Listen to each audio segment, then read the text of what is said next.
Welcome my dear rockers. आज हम आपको एंटरटेन करने के लिए लेकर आए हैं इस साल रिलीज हुई एक सुपर फैंटेसी मूवी जिसका नाम है होय ही। सबसे पहले तो दोस्तों चैनल को सब्सक्राइब, बेल आइकन को क्लिक, यूट्यूब का नोटिफिकेशन ऑन कीजिए। इंस्टाग्राम और फेसबुक पे हमें फॉलो करने के साथ आप चलते हैं इस मूवी के अंदर। मूवी की शुरुआत में बताते हैं कि 1000 साल पहले डिमंस का राजा यानी डिमन किंग इंसानों को अपना गुलाम बनाकर धरती पर कब्जा जमाना चाहता था और तब उसका सामना करने के लिए धरती पर एक वीर ने जन्म लिया जिसके पास यान नाम की शक्ति थी। उसने डिमन किंग को एक ऐसी जगह कैद करके रखा जहां से आजाद होने के लिए उसे 1000 इंसानों की बलि चढ़ानी पड़ेगी। तब से डिमन किंग वहीं बंद था, लेकिन बाकी डेमंस ने मिलकर इंसानों को अपना गुलाम बना लिया और खुद को भगवान बताने लगे थे। इस मैसेज के साथ सीन कट होता है और डिमन किंग के सेनापति को दिखाते हैं जो अपने शेर पर सवार होकर अपनी सेना के साथ जावा नाम के गांव में आता है। वो सरपंच से पूछता है, इस महीने तुम्हारे गांव से एक भी लड़की बलि चढ़ने क्यों नहीं आई? सरपंच कह देता है कि तुम लोग भगवान नहीं बुरी शक्ति हो, क्योंकि भगवान कभी किसी की बलि नहीं मांगते। तुम हमें धोखा नहीं दे सकते। आज से हमारे गांव की एक भी लड़की बलि नहीं चढ़ेगी। इससे सेनापति गुस्सा होकर सरपंच को और गांव के सारे लोगों को बेरहमी से मार डालता है। अब जिंगा नाम के दूसरे गांव को दिखाते हैं जहां एक खूबसूरत लड़की की बलि की तैयारी चल रही है। वे लड़की को समझाते हैं कि घबराओ मत, तुम भगवान के लिए बलि चढ़ रही हो। हमारे गाँव की भली के लिए अपनी जान देकर तुम अमर हो जाओगी। इस लड़की को एक आदमी आशीर्वाद देता है और इसे हम ताऊ जी कहेंगे और यह है इस गांव का सरपंच और ताऊ इसी का बड़ा भाई है। पूजा करके वे लड़की को एक बोट में सेनापति के पास भेज देते हैं। फिर दोनों भाई चर्चा करते हैं कि ऐसा ही चलता रहा तो गांव में एक भी लड़की नहीं बचेगी। कल को अपने घर की बेटी को भी तो खोना पड़ेगा, इसलिए डिमस को जल्द से जल्द मिटा देना ही बढ़िया होगा। तभी सेनापति का असिस्टेंट जिसका नाम जीव है वो दोनों भाइयों को चेतावनी देती है कि अब जो महीने में एक बार एक लड़की भेज रहे हो वो काफी नहीं है, अगले महीने से 2 लड़कियां भेजनी होंगी और इस गांव में अगर कोई बच्चा पैदा हो जिसके माथे पे आग का चिन्ह हो तो तुरंत उसे हमारे हवाले कर देना, वरना हमारे सेनापति इस गांव को मिटा देंगे। ये कहकर वो अपने डांसर्स के साथ गायब हो जाती है। 18 साल बाद इसी जिंगा गांव को दिखाते हैं। एक जवान लड़का पूरे गांव को आवाज देता है कि मुझे एक जरूरी बात बतानी है। यही है कहानी का हीरो होय ही और ये सरपंच का बेटा है। वो चिल्लाता है कि कल रात मैंने एक बुरी शक्ति को देखा, वो मेरी बकरी को ही खा गई। हमें गांव खाली करके कहीं और चले जाना चाहिए। पर गांव वाले उसे डांटते हैं कि सरपंच के बेटे हो तो क्या कुछ भी बकवास करोगे, हमारा और कोई काम धाम नहीं है क्या? ये कहकर सभी अपने काम में लग जाते हैं। सरपंच भी ये सब कुछ देख रहा होता है। इतने में होई की बहन भी उसको चिढ़ाती है कि कल रात कोई सपना देखा होगा तुमने। पर होई उसे भी समझाता है कि कल एक काला धुआं हमारे घर के पास आया था और देखते देखते वो मेरी बकरी को खा गया। इतने में सरपंच उसे शिकार करने के लिए भेज देता है क्योंकि वो घर बैठे बैठे मुफ्त की रोटी तोड़ रहा था। होई धनुष बाण लेकर जंगल की ओर दफा हो जाता है। इस गांव के पास एक नदी किनारे पेड़ पर एक सुंदर लड़की बैठी होती है। यही है कहानी की हीरोइन सिका। उसका खरगोश पूछता है कि क्या तुम्हें यान शक्ति वाला वो लड़का मिल गया जिसके लिए हम 999 साल से वेट कर रहे थे? वो बताती है कि नहीं, मैंने हर जगह ढूंढा पर वो कहीं नहीं मिला। तभी उसके हाथ में रखा हुआ ब्लू कलर का मोती चमकता है। सिगा और खरगोश बड़े खुश होते हैं क्योंकि ये मोती तभी चमकता है जब यान शक्ति वाला इंसान आसपास हो। दोनों उसे ढूंढने के लिए निकल पड़ते हैं कि तभी अचानक सेनापति के आदमी वहां आते हैं। सिका को देखते ही वे उस पर कुल्हाड़ी फेंकते हैं ताकि उसे मारकर सेनापति के आगे बलि चढ़ा दें। पर सिका कैसे भी करके बचकर जंगल के अंदर चली जाती है। यहाँ होई शिकार करने जंगल आया है। दूसरी ओर होई के ताऊ का बेटा यानी होई का भाई वो भी अपने साथियों को लेकर एक हिरन का शिकार करने आया है। इसका नाम जियान होता है। उसी वक्त जियान हिरन पर तीर चलाने के लिए बिल्कुल तैयार खड़ा होता है और ये देखकर होई नीचे कूदकर हिरन को ही भगा देता है क्योंकि वो हिरन को बचाना चाहता है। जियान उसे डांटता है कि तुमने ऐसा क्यों किया? होई पासा पलटते हुए कहता है कि उसे मैंने नहीं, तुमने डरा दिया। अब पेड़ के ऊपर से सिका ये सब कुछ देख लेती है। उसे होई बहुत ज्यादा पसंद आता है। उसके बाद वो सफेद धुआं बनकर उड़ जाती है, पर जैसे ही वो उड़ रही होती है होई उसे देख लेता है और उसका पीछा करता है। एक जगह तो वो गड्ढे में गिर जाता है और वहां बैठी होती है सिका। वो पूछती है कि तुम कौन हो और यहाँ कैसे आ गए? होई बताता है कि मैं एक सफेद जानवर का पीछा कर रहा था जो धुएं की तरह उड़ गया। होई को तो लव एट फर्स्ट साइट हो जाता है। फिर सिका अपना नाम बताती है तो होई कहता है कि आप जैसे परी को इस पथरीली गुफा में नहीं, मेरे प्यारे से गांव में होना चाहिए। चलेंगी क्या? यहाँ सिका जरा सोचकर कहती है कि हाँ चलूंगी। आगे दिखाते हैं तो जीव डिमन किंग से बात करने जाती है जो अभी भी कैद में है। जीव बताती है कि हमारे लोग यान शक्ति वाले इंसान की तलाश कर रहे हैं, जल्द ही उसे ढूंढ निकालेंगे। डिमन कहता है कि उसका पता लगाकर उसे खत्म कर दो, कुछ ही दिनों में मैं आजाद हो जाऊंगा, फिर हम इंसानों को मिटाकर पूरी दुनिया को बुरी शक्तियों का अड्डा बना देंगे। देंगे और फिर ये डिमंस की दुनिया होगी। यस बॉस, ये कहकर जियो गायब हो जाती है। यहाँ हुई सिका को अपने गांव लेके जाता है। 999 साल अकेले रहकर इतने सारे बच्चों और लोगों को देखकर सिका बड़ी खुश होती है। तभी जियान वहां पर आता है और उसे भी सिका को देखकर लव एट फर्स्ट साइट हो जाता है। फिर हुई घबराकर सिका को अपने घर लेके जाता है कि कहीं मेरा भाई मेरी लव स्टोरी का विलन न बन जाए। उसके बाद सरपंच गांव के ज्योतिष से मिलता है। वो अपने हाथ को कट करके एक कागज पर खून से चक्र बनाता है। वो एक चक्रव्यूह की तरह दिखने लगता है। तो वो बताता है कि 1000 साल पहले एक वीर ने डीमन किंग को कैद करके रखा था, पर अब डीमन किंग आजाद होने जा रहा है। उस वक्त जो युद्ध हुआ था उससे भी घमासान युद्ध होने वाला है। सरपंच और ज्योतिष जानते हैं कि ज्ञान शक्ति वाला इंसान ही डीमंस किंग से लड़ पाएगा,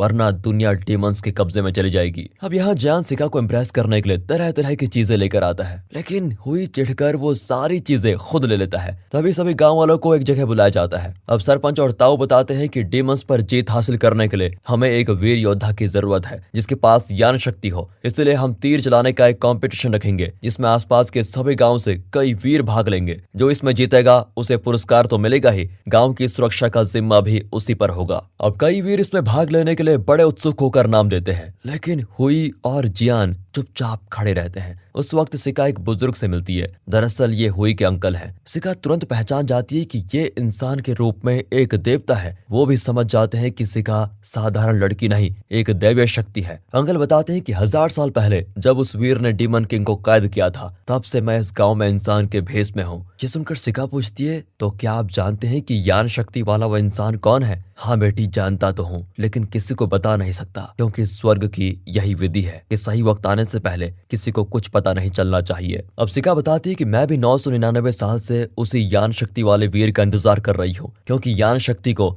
मेरे जरिए ही प्रयोग किया जा सकता है। इसलिए मुझे 1000 साल पहले ही धरती पर भेज दिया गया था, लेकिन इतने सालों में ज्ञान शक्ति का मैं पता नहीं लगा पाई। ऊपर से मैंने दैवीय शक्ति होने के बावजूद कुछ दिन पहले एक बकरी को खा लिया था। उसकी उदासी देखकर अंकल समझाते हैं कि 999 साल से तुम अकेली धरती पर भटक रही थी, इसलिए तुम में भी इंसानों के थोड़े गुण आ गए हैं, तभी तुमने ऐसा कर दिया। इसमें दुखी होने की क्या बात है, सब ठीक हो जाएगा। अंकल के जाने के बाद हुई वहां पर आ जाता है। दरअसल वो सिक्का और अंकल की बातें सुन चुका था। वो उसे कोसता है कि मेरी प्यारी बकरी को तुमने खाया था क्या? तुम परी नहीं राक्षसी हो। तुम्हें अभी पिताजी के पास लेके जाता हूँ, वही तुम्हें सजा देंगे। इतने में जियान उसको रोक लेता है और समझाता है कि तुमने अंकल की बात ध्यान से नहीं सुनी क्या? ये देवी है, सिर्फ एक बार अपना आपा खोकर उसने बकरी को खा लिया। इनकी बहस के बीच सिका देखती है कि उसका मोती तेजी से चमक रहा है, मतलब ज्ञान शक्ति यहीं पर है। तभी जियान के माथे पर आग जैसा चिन्ह बन जाता है। सिका समझ जाती है कि जियान ज्ञान शक्ति वाला वीर है और वो बहुत खुश होती है, पर अपने हीरो की तो नैया ही डूब गई। उसे लगता है कि उसकी प्रेम कहानी का स्टार्टिंग में ही एंड हो गया। गांव के बाहर डीमन किंग का आदमी देख लेता है कि ज्ञान शक्ति इसी गांव में है और वो तुरंत जियो को खबर दे देता है। यहाँ सिका होई और जियान को बताती है कि मेरे पास ज्ञान शक्ति का हथियार है और मैं 1000 साल से तुम्हारा ही इंतजार कर रही थी। ये कहकर वो अपना मोती जियान को देती है। हीरो बेचारा बड़ा दुखी होता है और गांव के बीचों बीच लटका हुआ चेहरा लेकर बैठ जाता है। उसकी बहन पूछती है कि भाभी कहाँ है भैया? मैं उनके लिए कंबल लाई थी। खबरदार जो उससे भाभी कहा, वो कभी तुम्हारी भाभी नहीं बनेगी, उसे तो जियान लेके जाएगा। बहन कहती है सिका जियान से बात कर रही है, इसलिए तुम मुंह लटका कर बैठे हो क्या? अगर तुम्हारा प्यार सच्चा है तो वो तुम्हें मिलेगी। यहाँ हुई की बहन अपने पिता को कंबल देने जाती है। इसी बीच जियो सेनापति के साथ आकर सरपंच को पीट देती है, क्योंकि उसे ज्ञान शक्ति के बारे में पता था, फिर भी उसने सेनापति को नहीं बताया। तभी होई की बहन अंदर आती है। सेनापति उसे पकड़कर काट खाने लगता है। अपनी बेटी की हालत को देखकर सरपंच से रहा नहीं जाता और वो जियो पर अटैक कर देता है, लेकिन वो बड़ी आसानी से सरपंच को मार गिराती है। अब होई उनसे लड़ने आता है, लेकिन जियान उसका मुंह बंद करके उसे नदी किनारे लेके जाता है। हुई आक्रोश में चिल्लाने लग जाता है। जियान कहता है वो मेरी भी बहन है और तुम्हारे पिताजी मेरे भी पिता हैं। मैं सेनापति और जियो से जरूर बदला लूंगा, तुम यहीं रुको। ये कहकर वो और सिका गांव वालों को समझाने जाते हैं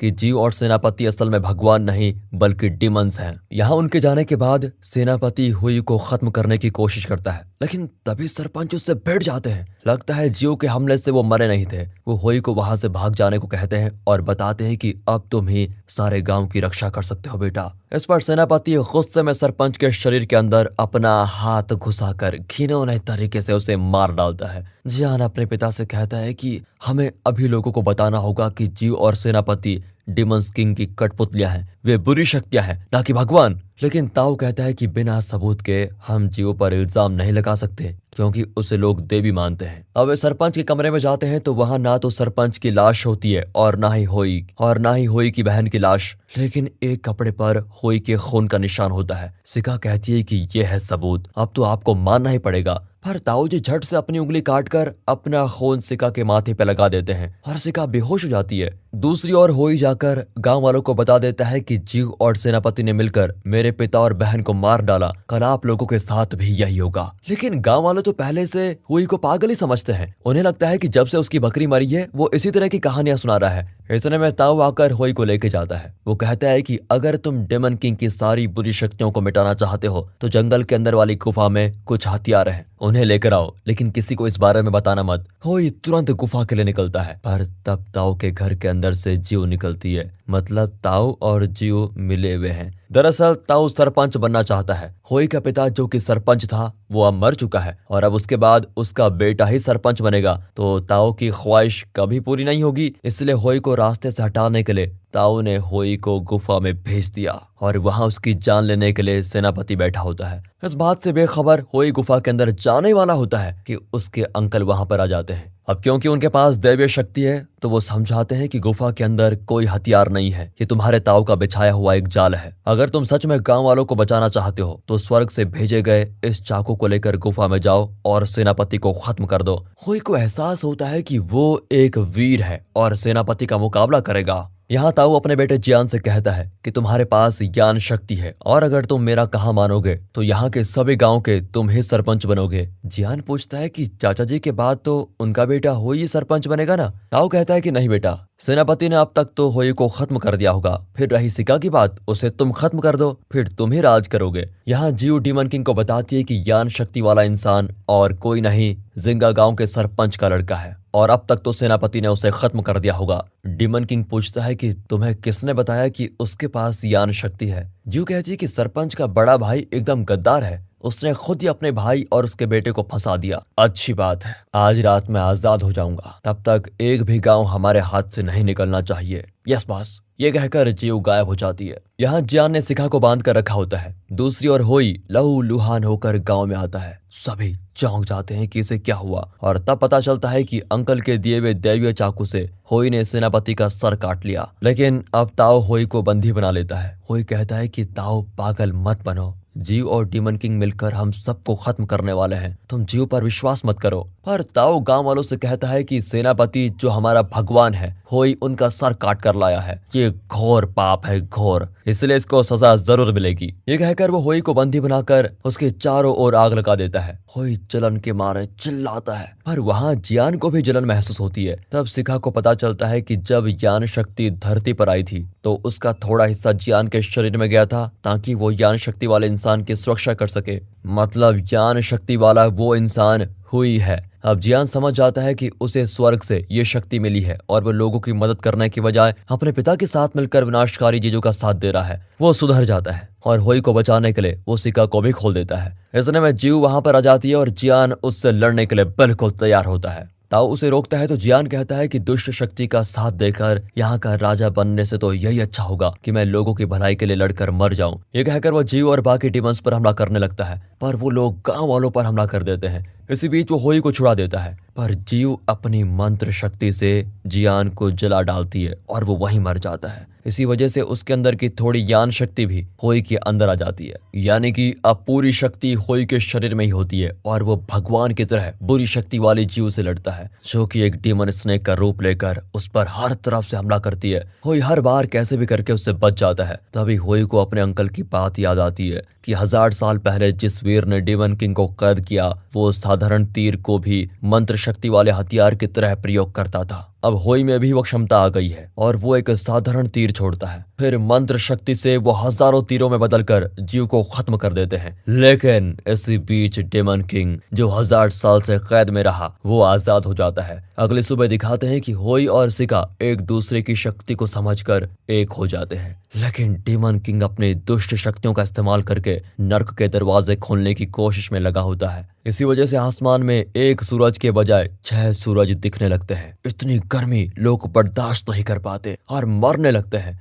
बचे हुए लोग होई के चरणों में गिर जाते हैं कि हमें बचा लो। होई कहता है कि फिक्र मत करो, मैं डेमन किंग को खत्म कर दूंगा। पर गांव वाले उसका शुक्रिया अदा करने के बजाय कहते हैं तुम उसे क्या खत्म करोगे, वो हम सबको खत्म करने वाला है। उसे सिर्फ तुम्हारी जान चाहिए, इसलिए तुम खुद को उसके हवाले कर दो बस, फिर वो हम गांव वालों को कुछ नहीं करेगा। होई को अब गुस्सा आता है कि मैं जान पे खेल कर तुम लोगों को बचाने की कोशिश कर रहा हूँ, पर तुम लोग इतने मतलब ही निकले, मेरी बलि चढ़ाकर खुद जिंदा रहना चाहते हो। फिर होई और सिका डेमन किंग से मुकाबला करने जाते हैं। सिका अपने शरीर की शक्ति एक मांत्रिक धनुष बनाकर होई को देती है। फिर वो डेमन किंग पर तीर चलाने जाता है कि उसे अपने पिता, भाई और बहन की मौत याद आती है। उसके अंदर बदले की आग चलने लग जाती है। इस वजह से उसकी शक्ति ठीक दिशा में नहीं जाती और उसका तीर उसी पर हमला कर देता है। अब सिका समझाती है कि ये स्वर्ग से भेजा हुआ धनुष है, इसका इस्तेमाल करते वक्त तुम्हारे अंदर बदले की भावना बिल्कुल भी नहीं होनी चाहिए, वरना इसकी शक्ति काम नहीं करेगी। इतने में डेमन किंग बहुत पास आ जाता है। सिका उस पर हमला करने जाती है, लेकिन वो सिका को मार डालता है। इसी बीच अपने बेटे के खून का बदला लेने के लिए